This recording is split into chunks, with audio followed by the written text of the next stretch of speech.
A simple home visit turned into chaos when my stepsister's lies exposed deep favoritism and shattered family trust. So I 30F went back home last weekend for what was supposed to be a chill family visit. My mom had been texting me for weeks about how nice it would be to have everyone under one roof again, me, my stepdad, and my stepsister Sharon 28. I should have known better. Anytime Sharon's involved, it turns into some kind of circus. For context, Sharon and I have never been close. We were both teenagers when our parents got married, and from the start she made it crystal clear she wasn't interested in having a new sister. She was always the favourite in the house. My mom would bend over backward for her, and my stepdad obviously did too because, well, she's his daughter. Meanwhile, I had to fight for the smallest bit of attention. Anyway, I arrived Friday night. Mom had cooked this huge dinner: roast chicken, mashed potatoes, the works. Sharon showed up late, of course, waltzing in like she owned the place. She hugged my mom, barely acknowledged me, and immediately started in with her dramatic stories about her new promotion. Thing is, I knew from a mutual friend that Sharon didn't get promoted, she actually got written up at work. But she's always been the queen of reinventing reality.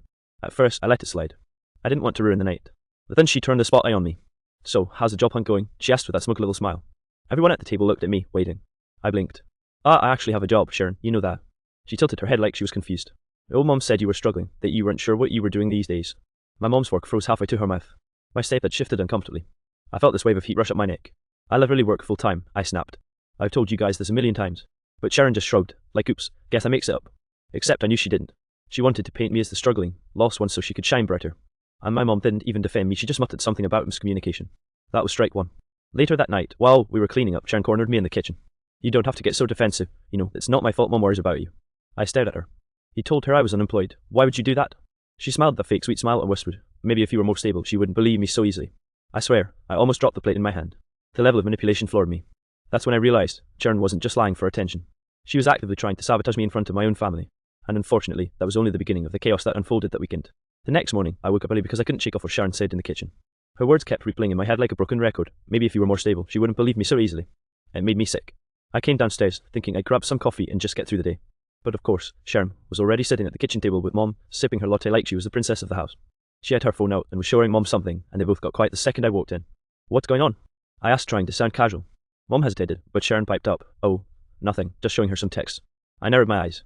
"Text from who?" She tilted her phone toward me just enough for me to catch my name on the screen before she snapped it back. "From a mutual friend," she said in this fake innocent voice. "Apparently you've been having money problems again. Didn't want to worry Mom, but..." She trailed off like she was just so concerned. My jaw dropped. "What the hell are you talking about? I'm fine financially. Who even told you that?"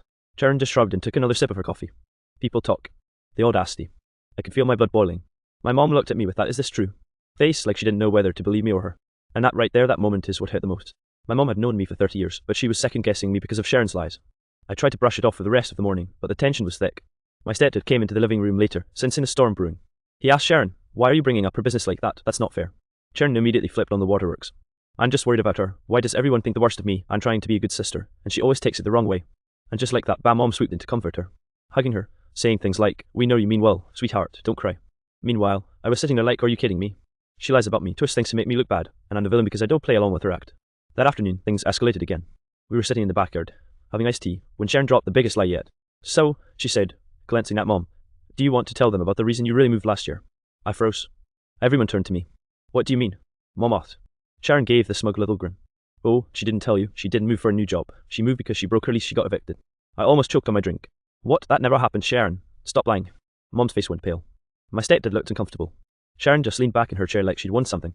That's when I knew she wasn't just playing games anymore. She was trying to destroy my reputation in my own family's eyes. And I wasn't about to let her win. By the time Sharon dropped the eviction bomb, I was done. Like, beyond done. My hands were literally shaking because I couldn't believe how far she was willing to go. "Evicted? Are you serious right now?" I snapped. "Where do you even come up with this crap?" Sharon just smirked and looked at Mom like, "See, she's defensive again." It was so calculated. Mom furrowed her brow and said softly, "Honey, if there's something you're not telling us." I cut her off. "No, Mom, stop. Don't even finish the sentence. I wasn't evicted. I moved because I got a better job, period. You can literally call my landlord if you don't believe me." But I could tell by the look in her eyes that she was doubting me. That broke something inside me. My own mother, someone who has known me my entire life, was more willing to believe Sharon's drama than me. My stepdad, to his credit, finally spoke up. "Sharon, that's a pretty serious claim. Where are you even hearing this stuff?"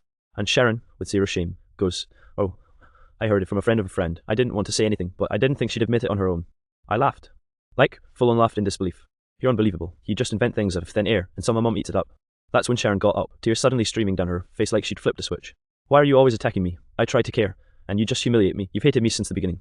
Mom jumped up immediately, wrapping her arms around her. "SHH, don't cry, baby, nobody hates you." I stared at them, my jaw on the floor. I muttered, "Are you actually kidding me?" But then Sharon hit me with a knockout punch. She whispered just loud enough for me to hear, "See, she'll always choose me." I swear, my vision blurred red. It wasn't even about the lies anymore. It was about the fact that Sharon knew she had Mom wrapped around her finger and was rubbing it in my face. I couldn't sit there anymore. I stormed back inside and slammed the door behind me. I heard Mom calling after me, "Don't be dramatic," which only made me want to scream. I locked myself in the guest room and just sat on the bed, shaking. My stepdad knocked after a few minutes. He came in and sat down. "I know you're telling the truth," he said quietly. "I don't know why Sharon does this, but your Mom can't see through it. She's always had a blind spot when it comes to her." I looked at him, tears stinging my eyes. "So what, I'm just supposed to sit here and let her trash me in my own family?" He sighed. "No, but if you want your Mom to hear you, you're going to have to show her proof. That's the only way she'll see Sharon's lies for what they are." Proof. That word stuck in my head. Because suddenly, I realised I had it. Sharon wasn't as slick as she thought she was. And I was about to turn the tables. After my stepdad left, I sat on the guest room bed, scrolling through my phone, piecing together all the evidence I had against Sharon's lies. Emails from my landlord proving I'd never been evicted. Screenshots from work confirming my promotion. Texts from friends showing that Sharon had been spreading rumours about me. It was all there. I just had to figure out the right way to present it without making my Mum feel attacked. By late afternoon, I felt ready. I knocked on the kitchen door, and Sharon peeked up with that fake smile again. "Feeling better?" she asked, like nothing had happened. I didn't answer. Instead, I walked in and said calmly, "We need to talk, all of us, now." Mom looked worried, glancing at Sharon, who suddenly looked like a deer in headlights. I laid out the evidence one by one, screenshots, emails, and text threads. I could see Mom starting to process it, her brows furrowing. Sharon's mouth opened, closed, then opened again, and finally she blurted, "It's not what it looks like, I was just trying to help." I stared at her. "Help? You lied about me getting evicted. You lied about my job. You lied to Mom just to make yourself look better. How is that helping anyone?" Sharon's eyes were wide, panic setting in. She tried to argue, but the more she spoke, the more tangled she got. I kept presenting facts calmly, clearly.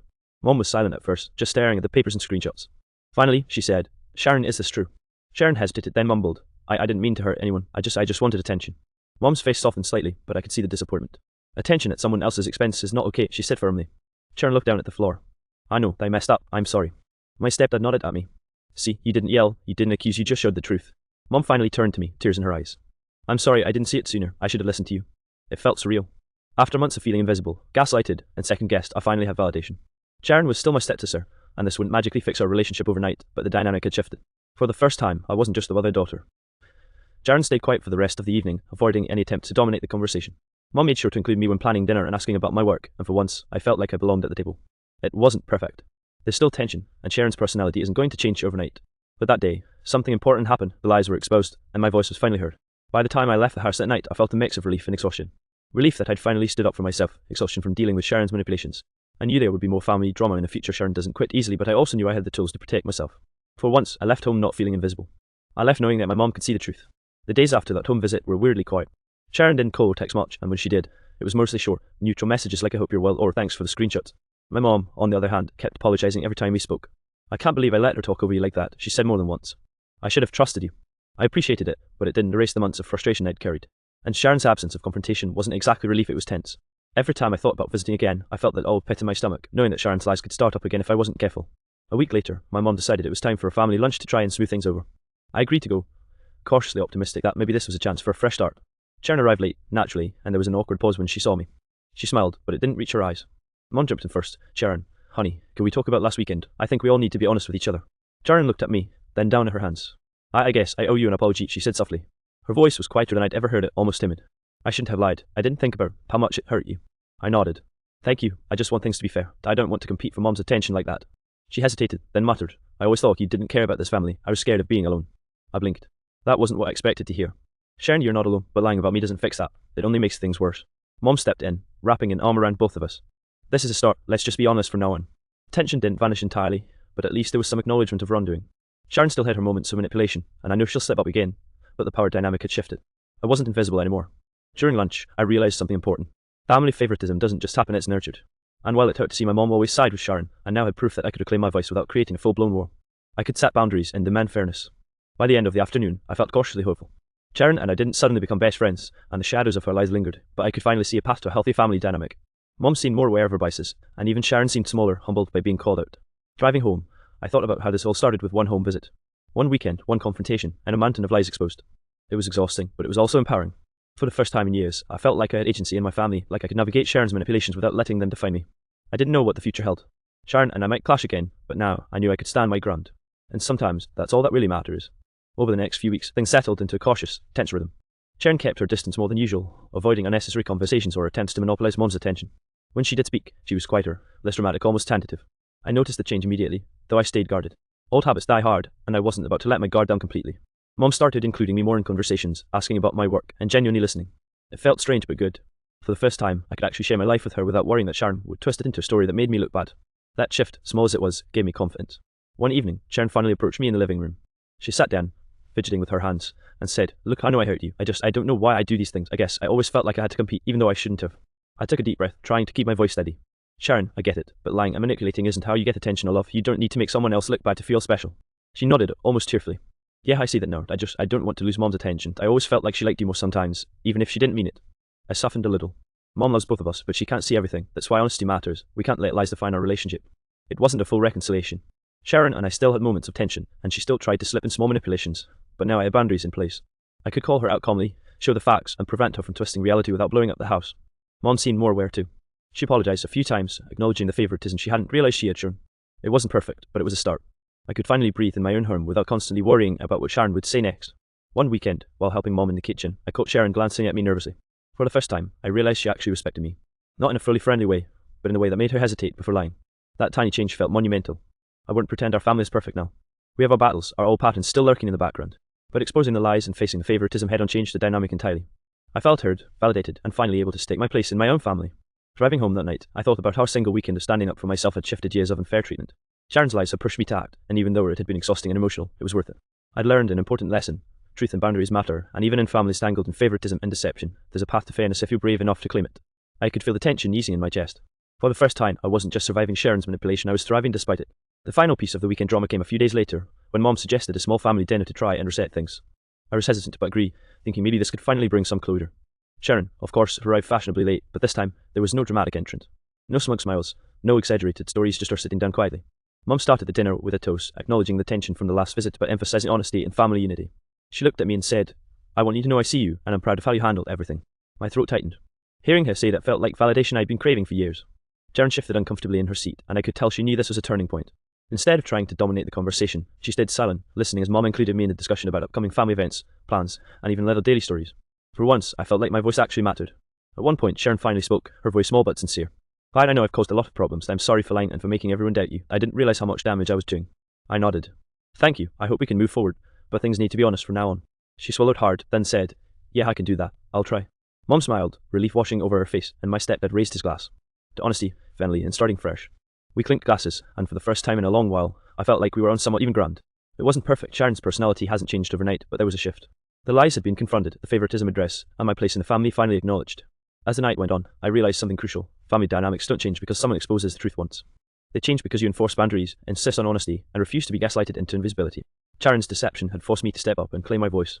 And while it had been exhausting, it had also been empowering. Driving home later that evening, I thought about how fragile trust can be in families. One weekend, one confrontation, and a mountain of lies could either destroy relationships or reset them for the better. This time, it felt like a reset. I know Sharon and I will still clash at times, and Mom may still unconsciously show favoritism, but I also know that I'm no longer silent. I can speak up, provide proof, and protect my own truth. That knowledge, more than anything, makes me feel like I finally earned a place where my voice matters right alongside my stepsister and the rest of my family. It wasn't a fairy tale ending. There's still tension, mistakes will happen, and old habits die slowly. But for the first time in years, I felt seen, validated, and capable of facing Sharon's manipulations without letting them define me. That, I realized, is a victory worth more than any perfect family image could ever provide.